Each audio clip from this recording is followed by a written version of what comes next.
Buging, saan yung paakyat ng Tagaytay? Ay, doon na pa sa buhay. May nalagpas namin. May makalampas mo na school pa kasi.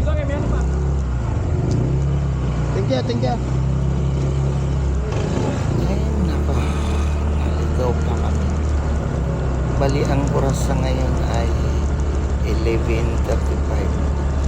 Paakyat kami ito ng Tagaytay. Nandito kami kasalukuyan sa Talisay. Kanya lang medyo nag-aalang-anin ako. Ating gabi na eh. Wala ka nang halos masalubong dyan na sasakyan.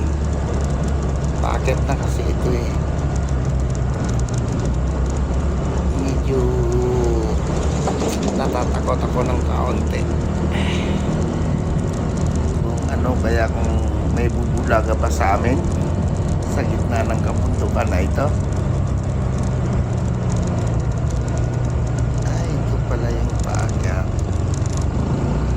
Ito na. Bismillah.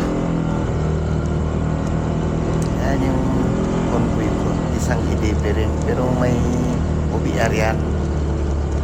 Ako solo lang. Kita niyo naman kung gaano kadilim.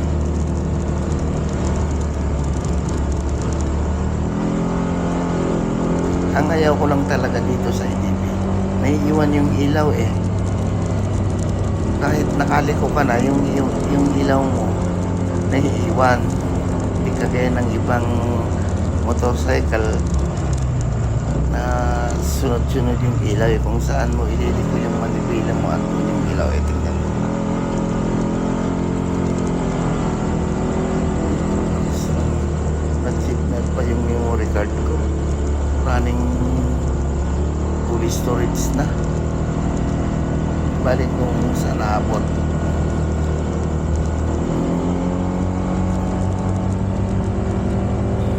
Ito na. Nasa gitna na kami.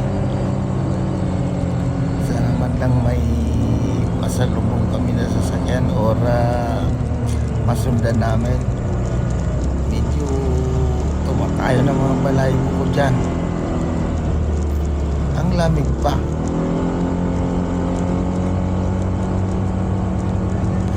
Ito yung tinatawag nilang Caloocan Road.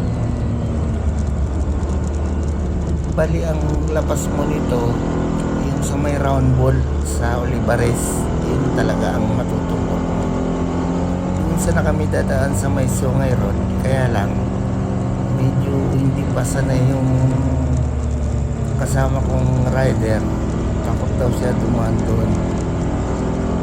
Kaya mas mabuti na daw dito. Sabi ko sa kanya, kapag ganitong oras, wala na tayong masalubong siya na sasakyan or masundan ng mga rider dahil wala halos dumadaan yan pag ganitong oras.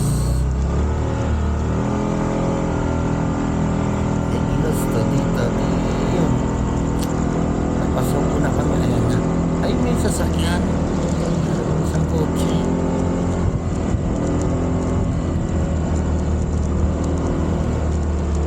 Hindi naman gano'ng katarik.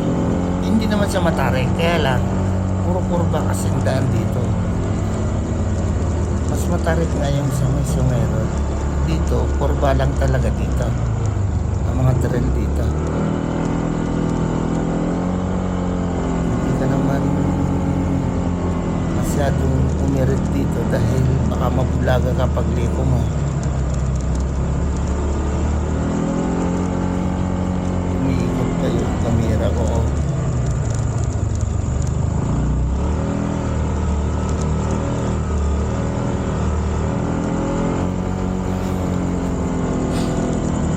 Sana kami bulagay ng kahit ano rito.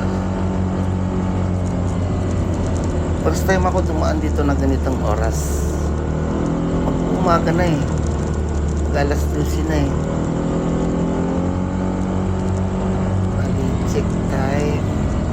11:48 na ang oras.